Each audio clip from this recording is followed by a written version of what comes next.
Oi, Pedrão, um abraço para você e, claro, aquele todo especial para quem se liga no Eito Esportes. Hoje à tarde aqui no estádio Presidente Vargas foi de entrevista coletiva do presidente, ainda presidente do 13, Arthur Bolinhas, porque apesar da renúncia, oficializada por meio das redes sociais, o pedido do Conselho Deliberativo do 13 para que esse processo possa andar de uma forma que não traga danos para o clube, o Bolinhas segue como presidente, até a convocação de uma reunião do Conselho para poder até antecipar as eleições que estavam previstas somente para abril do ano que vem, mas agora vai ter que ser antecipada por conta do Bolinhas ter entregado o cargo de presidente do Galo. E ele iniciou a sua coletiva falando dos motivos, aquilo que a gente já esperava, ele até expressou nas redes sociais do clube, ataques pessoais, principalmente à sua família. Eu não estou feliz por isso, não. Eu não queria estar vivendo, eu queria viver até o momento do mandato, deixar o próximo presidente eleito, se Deus permitir, inclusive com o SAF constituído, a gente está caminhando bem nesse sentido. Pode ser que não aconteça, mas está caminhando bem nesse sentido. Essa diretoria faz 3 anos que trabalha isso, 3 anos que trabalha isso. E existe possibilidade concreta disso acontecer. Agora, é difícil você assistir um jogo com medo de levar alguém para essa pessoa, de repente, amanhã não está sendo diante do seu convidado, filho ou amigo, ou quem quer que seja, execrado publicamente. Chegava a chamar o nome da minha mãe, chamando minha mãe disso ou daquilo. A mãe. Isso ultrapassa qualquer limite, rapaz. E essa não é a maioria, claro que não. Mas a própria maioria que ficava em silêncio, no fundo estava sendo conivente com esse comportamento, porque deveria dar uma vaia, deveria sucumbir isso aí. Porque é um respeito que se faltou. E quando se falta respeito, perde o sentido. Numa relação de trabalho, numa relação pessoal, quando falta o respeito, tem sentido dela continuar? Óbvio que não. A gente respeitou, como vem respeitando a instituição. Durante nossa gestão, nós nunca pagamos a folha atrasada um único mês. Em 3 anos de gestão, afora as conquistas que tivemos efetivamente, títulos, recuperando o respeito do Senado, do futebol nordestino. Então, a gente não atrasou o salário, conseguimos discutir a dívida do 13 a nível de recuperação social, organizamos o time administrativamente, melhoramos a infraestrutura do clube com academia, departamento de fisiologia, de nutrição, de análise, banco de dados, GPS, toda a parte nutricional, laboratório. Você chegar aqui, está um jogador 3 fazendo coleta de sangue, laboratório interno, tá certo?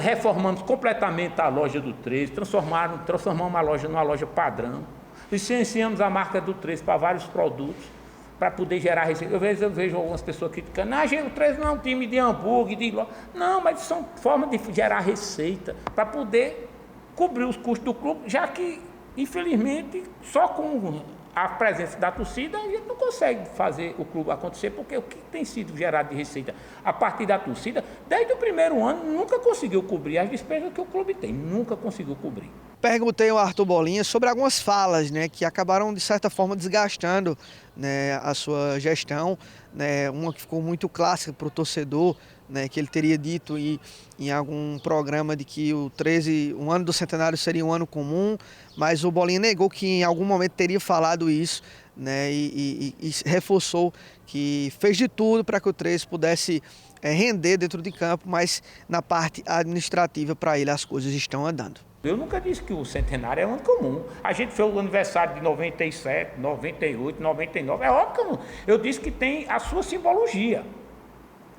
Agora, apesar de ser o centenário, ninguém pode fazer loucura. Aí são coisas completamente diferentes. Ninguém vai fazer loucura. Eu estava dizendo aqui, conversando com o Anatólio, como é que o 13 funcionou durante muito tempo? Vamos fazer uma cotinha para comprar passagem. Contratava um jogador e o time não tinha dinheiro para comprar a passagem do jogador vir jogar. Estou mentindo que era assim? É verdade. Aí vem cá, um time que não tem condição de comprar a passagem do jogador vir, ele vai ter condição de pagar o salário? Não. Adianta fazer dessa forma?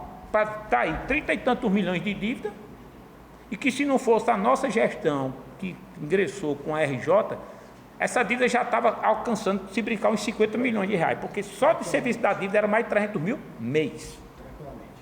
Mais de 300 mil mês. Essa dívida já estava alcançando talvez 50 milhões de reais, se a gente não tivesse impetrado a RJ como nós se fizemos. Então é preciso ter responsabilidade. O fato de ser ano de centenário, você só pode fazer, obviamente, se nós tivéssemos tido o ano passado mais felicidade de ter conquistado cotas para esse ano que não conseguimos, a gente teria, até pela importância do ano, ter feito um investimento maior, porque você teria algum lastro. Mas nós chegamos no limite, até passamos do ponto que tínhamos que fazer, até pelo fato de ser centenário. Como eu disse, essa folha do 13 é maior do que a do ano passado e maior do que a do ano atrasado. Bolinha ainda falou sobre a dívida do clube, que hoje está em torno de 38 milhões, né, nessa faixa entre 36 e 38 milhões, e que haverá em breve uma Assembleia Geral com credores para que essa dívida ela seja diminuída, porque o 13 já está num processo muito avançado de sociedade anônima do futebol. O 13 será comprado em breve, eles que acreditam que isso já aconteça ainda esse ano, no final do ano, né, após a finalização da Série D, mas que para isso precisa que haja uma redução dessa dívida para que atraia os investidores, né, para poder fazer esse investimento. O presidente Arthur Bolinha explicou que acredita que caso os credores não aceitem essa proposta que vai ser colocada, o 13 tem grandes chances de ir à falência. Faz 3 anos que a gente trabalha para estruturar o 13 para o SAF. Nós teremos uma AGC agora, final do mês. A AGC é a Assembleia Geral de Credores, certo? E que o sucesso dessa AGC, se a gente tiver sucesso nela, ou seja, se a proposta que a gente vai fazer aos credores do 13 for acatada e a gente conseguir transformar a dívida do 13, ou seja, reduzir a dívida do 13 a um nível que a gente vai propor, eu tenho nem dúvida que até dezembro o 13 é uma SAF. Pode ser que eu seja frustrado, mas eu tenho certeza. Por quê? Porque a dívida do 13 hoje, ela é muito grande. Então o 13 é um clube completamente inviável do ponto de vista de investimento, pelo tamanho de sua dívida hoje. Mas se a gente conseguir reduzir essa dívida, ela tem uma pequena correção, 35, 36 milhões, mais ou menos em torno disso, não é isso? 36. Então, 35, 36 milhões.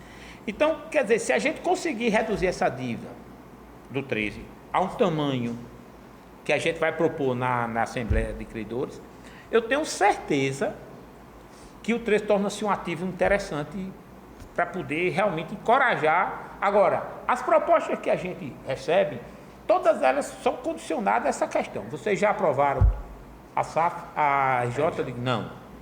Então a gente tem que aguardar. Porque uma coisa é você chegar e assinar. Comprei um time que deve 5 milhões. Outra coisa é comprar um time que deve 40.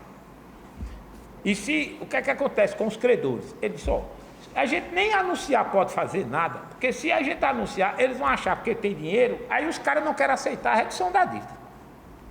Isso termina sendo ruim para todo mundo. E digo mais, que eu me antecipo. Se os credores não aceitarem o que a gente vai propor, eles nem vão receber o que a gente vai propor, nem vai receber mais nunca nada, porque não vai ter SAF. E o 13 não tem a mínima condição de pagar, vai ser decretada a falência do clube. Porque o 13 não tem condição de fazer frente ao tamanho de sua dívida. Aí o torcedor pode me perguntar, e como é que fica a situação do 13? O Bolinha ainda é presidente, como falei, o Bolinha segue até o Conselho Deliberativo fazer esse processo, que deve durar aí em torno de um mês, né, para poder convocar as novas eleições. Estourando aí em 60 dias, o 13 terá novas eleições para a gente conhecer quem será o novo presidente. Enquanto isso, o Galo joga domingo contra o Central pela Série D, nesse jogo do retorno lá no estádio Lacerdão, em Caruaru. E a gente vai estar, claro, acompanhando todo esse processo e repercutindo ainda outras falas do Bolinha nessa coletiva, para que a gente possa entender ainda mais todo esse processo que colocou o Bolinha para fora do 13, antes mesmo da finalização da sua gestão. Eu volto com você, Pedro.